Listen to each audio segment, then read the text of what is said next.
What's up, everybody? Welcome back to Blake's Scholar of the Magic video. Today, we're bringing all of it together. We got some sweet new cards here to check out for our Aragorn the Uniter deck, so let's take a look at these.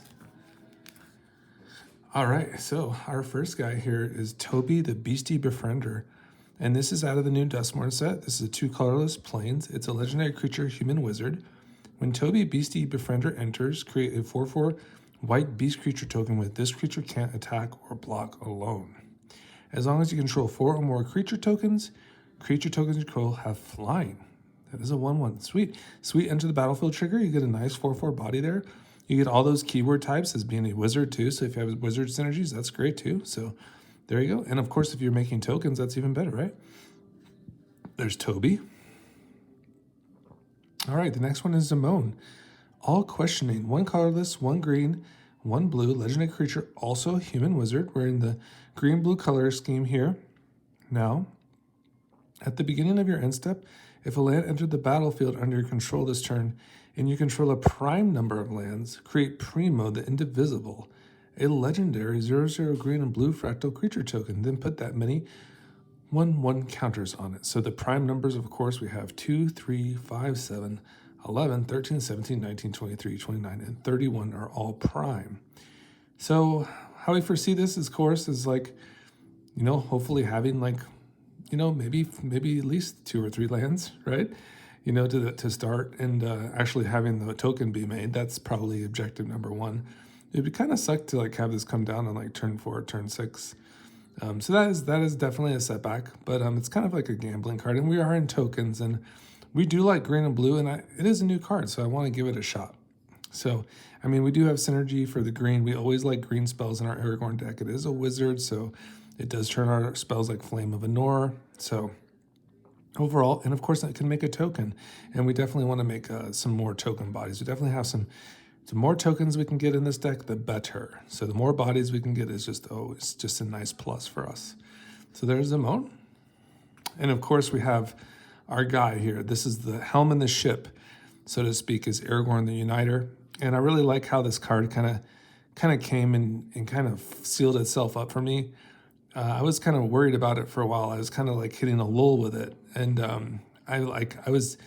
I think I'm starting to see that I really like all the modes more often than not. Like I liked just starting off like kind of focusing on commander damage, really focusing on cards like Xenagos and Embercleave. But this kind of deck kind of turned into more just I like tokens too. So I like that part about it as well. So this one kind of really brought it together. It makes it a lot more fun. We don't just have to rely on Aragorn to get the job done. We have like other key pieces in here. Lots more token synergies, so we can kind of get there even if Aragorn kind of gets blasted. Okay, so continue with that wizard theme. We have Tamiyo, the Inquisitive Student, and these are basically all cards that have been released within the last year, more so the Dustmorn in like the last week, right? So Tamiyo, the Inquisitive Student, this is from MH3, Modern Horizons 3. What a fantastic card. Just basically, it's just a really, kind of, what would you say? Just not very kind to play against in like a 1-1 format, that's for sure.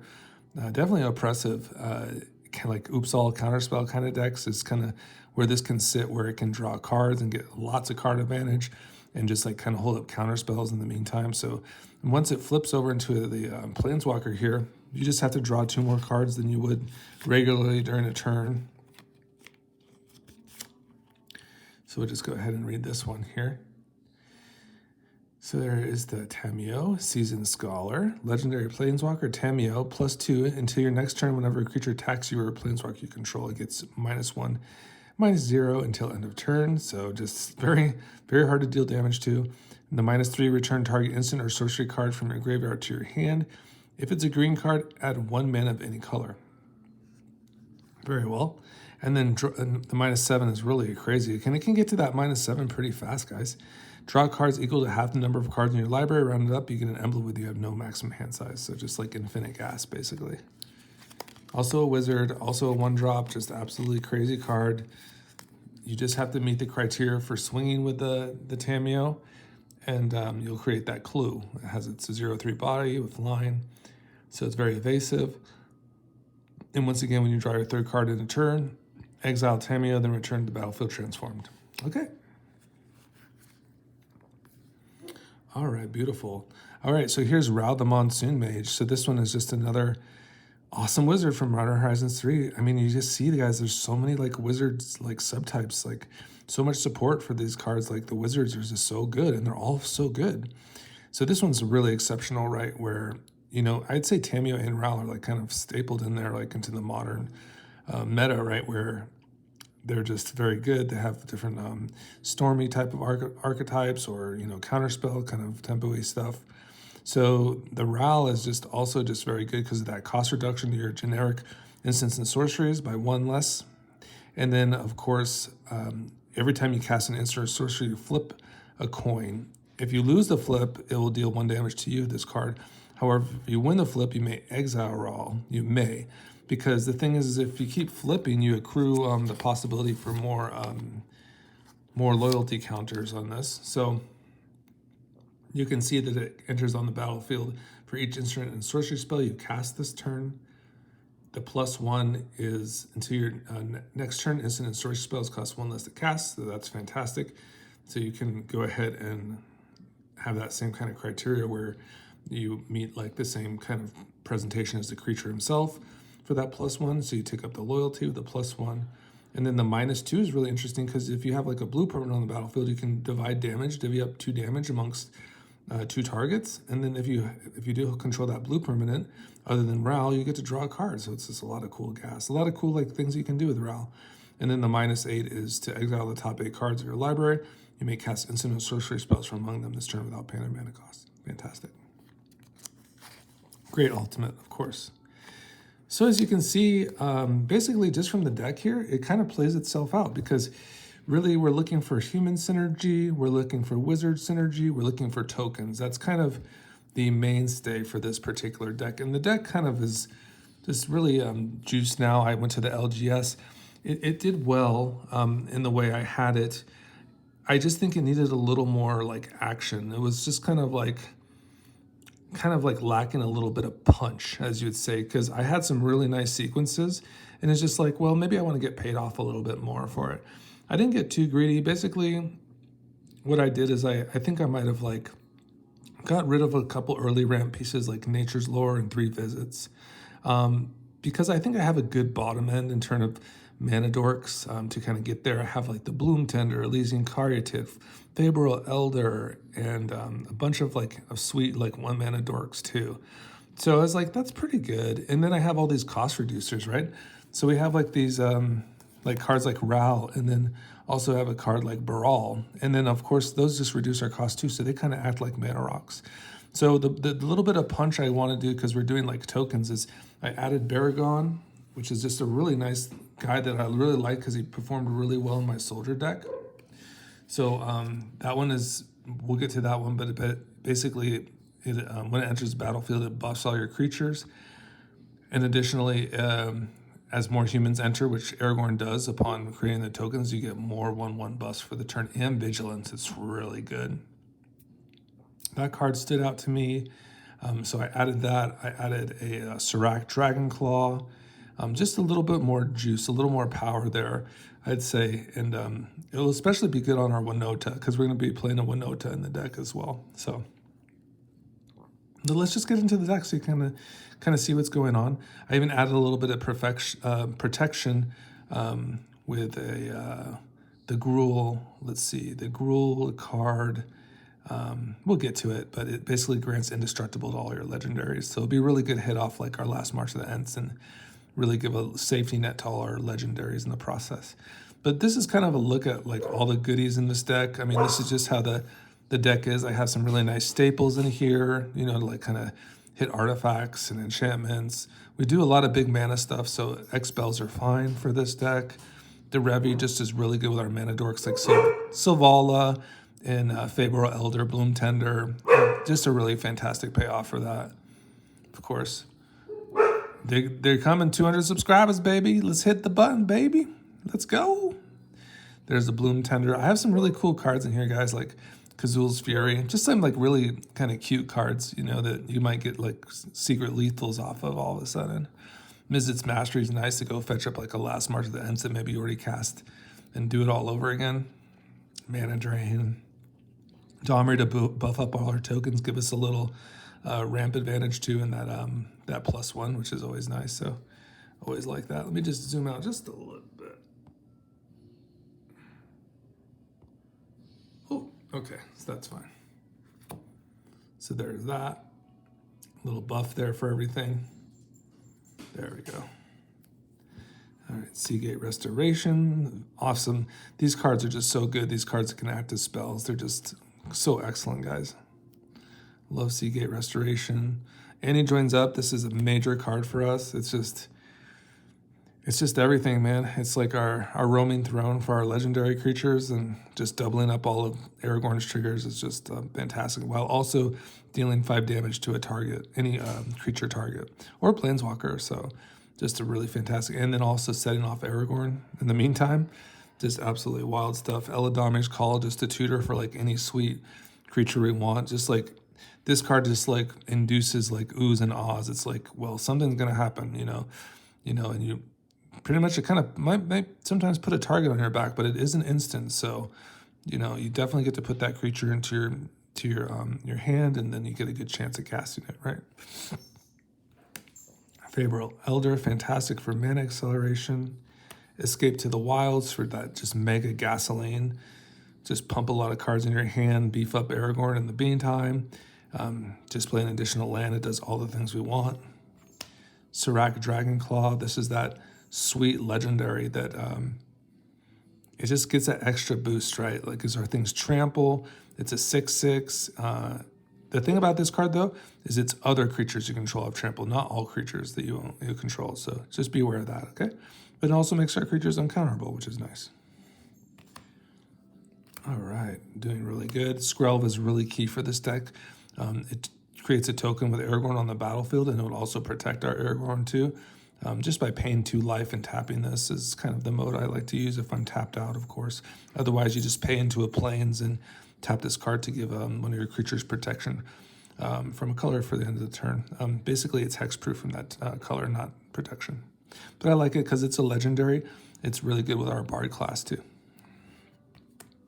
All right, so then we have Shatter Skull Smashing for some removal.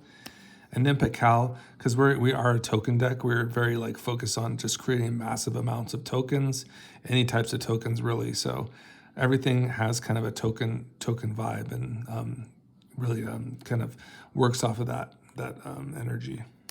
Catilda is like that perfect token card and token payoff, especially for our humans, because it will turn all our humans that Aragorn creates into mana rocks as well. So this is like my probably top 5 card for Aragorn, guys. So just put that one on your books. This one is just, if you like Aragorn and you like have like a token kind of synergy, or you just want to cast big expensive spells, Catilda can like help you get to those 8 mana spells pretty fast. Okay, so here's Jetmir, the Nexus.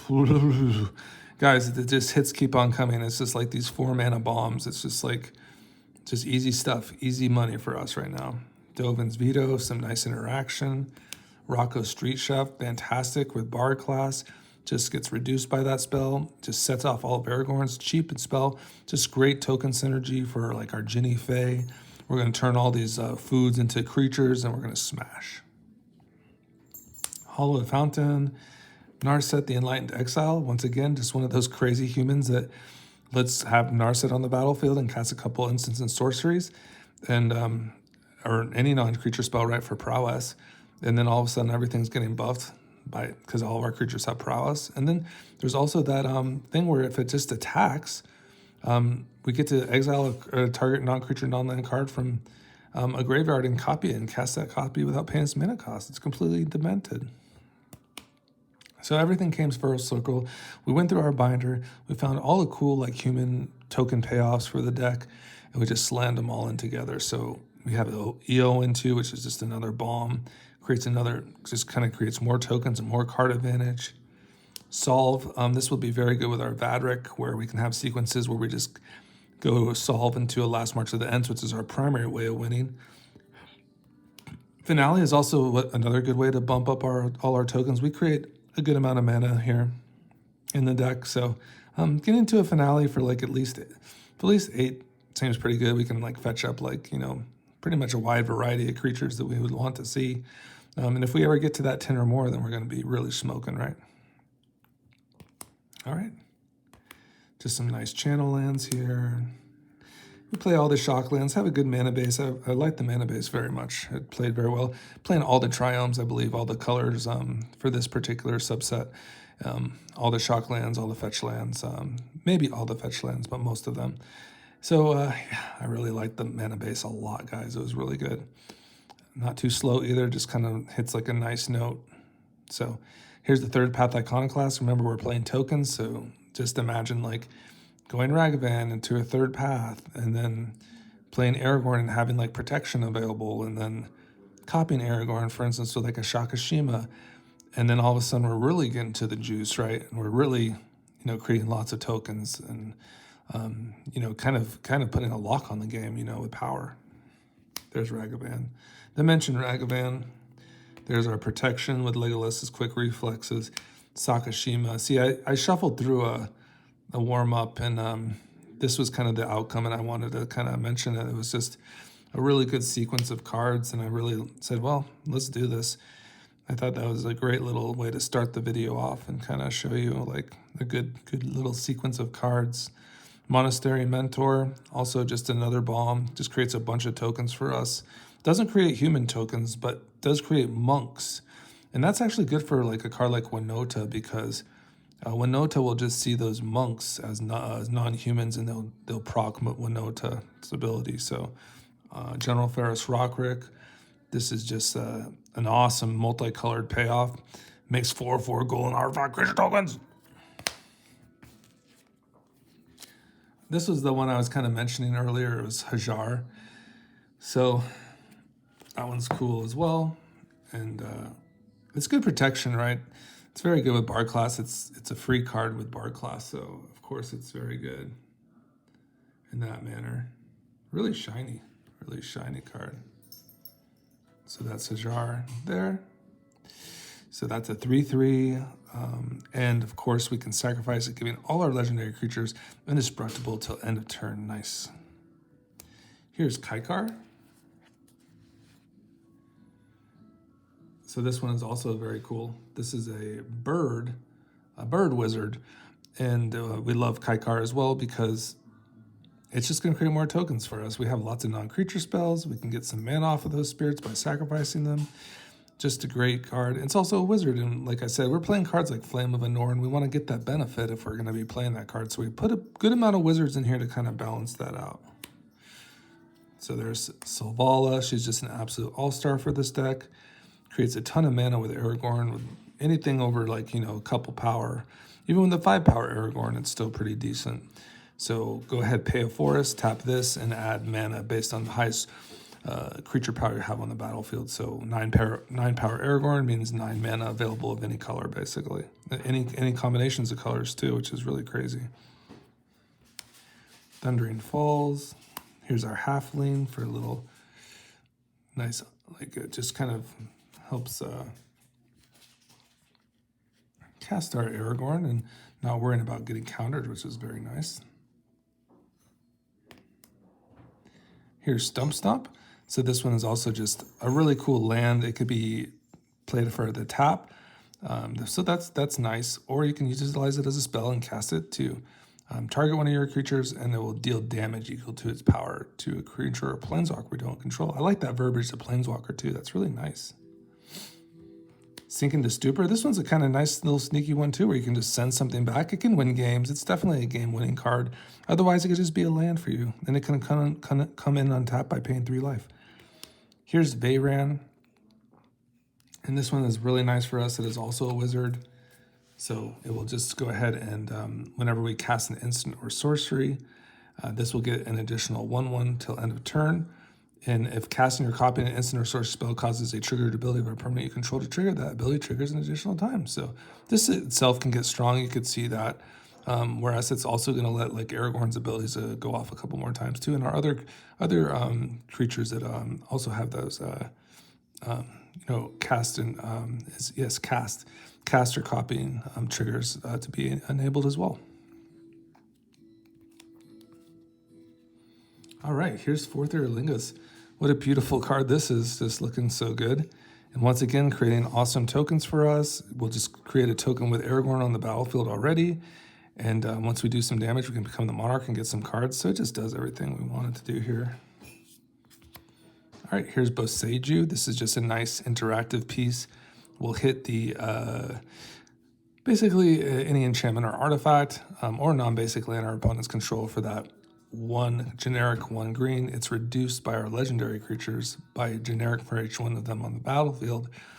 So by paying in a forest with this, for instance, with an Aragorn on the battlefield, one forest, we can hit an artifact or enchantment or non-basic, and then that opponent will search a basic land and put it onto the battlefield.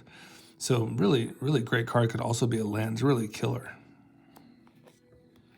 Here's Flame of Anor. So we were talking about this. We definitely have a wizard sub-theme in here. My favorite part about like having this particular card is the Dreadhorde Arcanist. I feel that's like my favorite kind of interactive piece, most likely out of this entire kind of deck, to be honest. I just really think it's really nice to be able to cast something like a Flame of Anor and then like cast it back with by buffing it up with Aragorn. I think this is really good. So here's all our lands here. Just looking through it, we have some nice mana dorks here.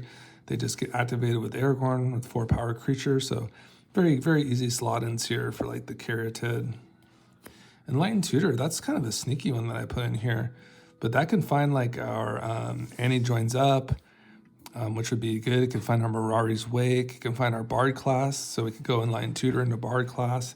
That'd be an interesting kind of sequence too. Here's Rishkar's Expertise, just fantastic. Really the point for Aragorn is to like basically draw like 9 cards at a time with these spells. So that's like the major payoff. It's a great rate. So for instance, if I have Aragorn on the battlefield and I cast a Rishkar's Expertise, I'll target Aragorn with this, with a cast. Aragorn will go to a 9 power, and then I'll draw 9 cards. And then I get to cast from one of those 9 a 5 mana costed spell, which is very strong. So just these are very key cards for us, like Rishkar's Expertise and Last March of the Ents. And there they are. So just a gorgeous card here. And that's what I kind of wanted. I wanted a little more punch to the deck. It played very well at the LGS. It just needed like a little more punchy to kind of get a little more grindy. So I really do feel like getting like a Baragond in here is going to really kind of turn the tide. Manamorphs is, of course, very good, even with the new Tamiyo. Basically, if you swing with a Tamiyo, you accrue your clue token. I believe you could play Manamorphs. Then you could draw, and then also crack the token. So on a turn 2, you could have a flip Tamiyo, which would be very good. All right, here's the Bird of Paradise, Emeria's Call, Valaged Recovery, just to get into our graveyard, Noble Hierarch for that sweet mana ramp. There's Baral, of course, just making our spells cost 1 generic less to cast. Disciple of Freyalise, just another really nice one. You might want to sacrifice your Aragorn to draw 9 cards or so. It might happen, it might be worth it sometimes, but sometimes, maybe you have a good hand and, it's just kind of like, it just kind of has, you just have to kind of tune your deck to kind of see what's working and what's not, right? So there's Ginny Faye. Also very good to turn like our clue tokens into, cats, or our treasure tokens into, cats or dogs. So, kind of giving that, that Rocco synergy where we can turn those tokens into stronger things. We might want to keep them as humans, maybe to tap them with mana with certain creatures like Catilda, but that just depends on like the situation. We can make some of these tokens to get offensive too, Here's Snappy, and Snappy could be really good for us too. We just have like a lot of like really strong spells to get into our graveyard with. And I think we're almost there. So thanks for joining me today. I appreciate all of you very much. I hope you are enjoying the Commander decks that you're playing right now. Just What are you all playing right now? I mean, this is kind of like my jam right now. I think next I'll feature my soldier deck. So that'll be next. This card is absolutely whacked out, by the way. I don't understand why it has vigilance either. It's a vigilance and a flyer too with haste. It's kind of stupid good. And just getting that extra combat phase is just like kind of obnoxious. It's just like a really cool card, and it just, you know, makes more tokens with that white casting cost. So I mean, you could even play like a Karlach, but I like Aurelia. I think she's cool. I like the flying part about it, and the vigilance is really interesting to me. Here's Path. Here's Winota. This card is just like kind of just a disaster to play against, right, guys? So yeah, this one is the text you can see is just kind of crazy, but basically we just attack with our non-humans. We get to look at the top 6 cards, and we can put a human creature card from among them onto the battlefield tapped and attacking. So if I make like a bunch of, you know, cardless artifact tokens, like with like a First Path to Iconoclast, you know, and I swing with those, then I'm just going to trigger this a bunch of times and probably get a few hits off of it. So for instance, let's just look at the top 6. Like imagine we just proc this, right? 1, 2, there's a human. 3, 4, 5, 6. Oh, I have another new card. I forgot I didn't even like mention that, but yeah, imagine like hitting a Aragorn off of Winota, and then all of a sudden we're like really in the money, right? Because Aragorn's going to enter. It's going to give 1/1 to all our creatures, which is really nice, and itself. And then we can keep that train going if we hit more. If we hit more humans off of those, you know, like we go 1, 2, 3, 4, 5, 6. Maybe we'll hit another one, you know, and it's like kind of like hits that kind of perpetual like inevitability, and kind of really has that extra punch, brings like an extra punch. I really like the fact that it gives vigilance too to all our things when that happens as well. So that's another really cool part about that. I just love that. And this is in my soldier deck as well. I think it's an all-star. I really like this card a lot. Really cheap too, it's like 50 cents. Bridger's Battle, this will just be a fight spell or land. This is another new card, so Enduring Vitality, it's just fantastic. And I just love this one as well. This one will add 1 mana of any color for all the creatures that we control. And then when Enduring Vitality dies, if it was a creature returned to the battlefield under its owner's control, it's an enchantment. So even if it gets removed, like by a destroy effect, it will just return to the battlefield. And it will just be an enchantment. And all of our creatures will still be able to add 1 mana of any color, which is really good with our tokens. We're making so many tokens. So this is another new card from Dustmorn. Just really cool card to try, guys. I really like all these cards. Pinnacle Monk, that will fetch up a like instant or sorcery card from our graveyard back to our hand. Kind of expensive, but really good with like a Last March of the Ends, to be honest. And it can just be a land. All right, here's Bari Class. So that one's a really nice one, guys. It's just another beautiful card. And it's just going to make all our creatures that are legendary come in with an additional 1/1 counter. We can level this up by paying red and green into it. Legendary spells you cast cost red and green less to cast. This effect reduces only amount of colored mana you pay. So it can reduce like some of our spells, like basically the Protector card that's just red and green casting cost. It costs 0. So it just on that level 2, it's just really good. And Aragorn would only be white and blue with that level 2 paid into. So it's a really good value card for our legendaries.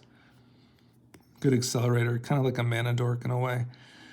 Mirari's Wait to kind of get ahead on mana, and then also make our tokens a little bit stronger too, and our creatures in general with a 1/1 buff. I love that. Mana Confluence. Here's the Dreadhorde Arcanist. So this is kind of like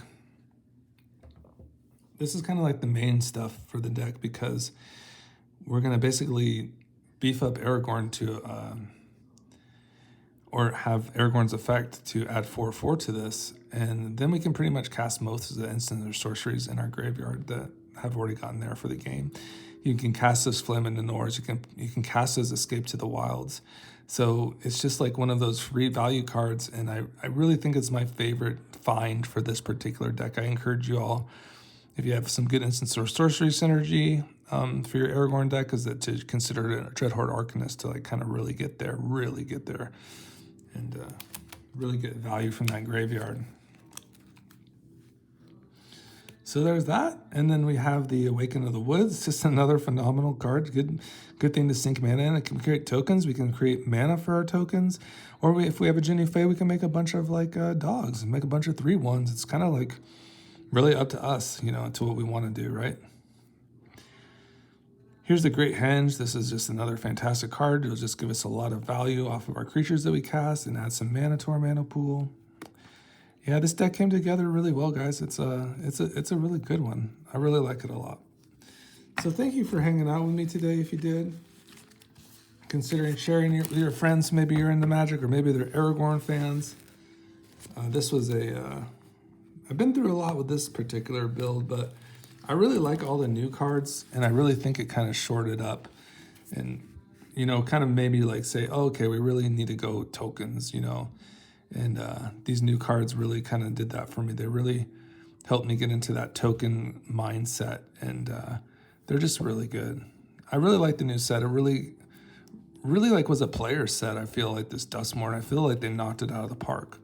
For me, it just had like a lot of like synergy for the commander decks that I'm building. I feel like I just could like, it kind of steered me to like trying these things and kind of like solidifying them. And it's like a narrative, right? And people find their own narratives, but this one is mine. I really like this Aragorn deck with the fact that I'm really like kind of circling back to these Bard class cards that give so much value to Aragorn and are very token centered, like Catilda. So much good synergy with these new token cards and legendaries. So this was a really good solid one. I feel like I like all the cards here very much. I feel they work together to a degree, and I'm willing to like kind of, you know, let this one kind of go. And I feel like it's finally got there, like where maybe it just needed a little bit more gas, a little more punch in the face, you'd say. So, you know, I feel like it's definitely fast enough. I feel like, you know, you can become the target in this with playing this deck, you know, and of course, I feel like you can't play a grindier game, and that's kind of the point. You want to kind of get to Aragorn, and then what you want to do is once you get there, you want to get into those like Rishkar's expertise and Last March of the Ents, because if you can get to these spells, then you're going to have a good chance to getting a lot of value and at least keeping up with your opponents. So that's pretty much the premise of the deck. So overall, it's a really beautiful one, very green centered, but has those wizards and token synergies and Naya kind of Naya action. So I hope you enjoy it, and yeah, let me know what you think. And that's Aragorn the Uniter. Bye, everybody.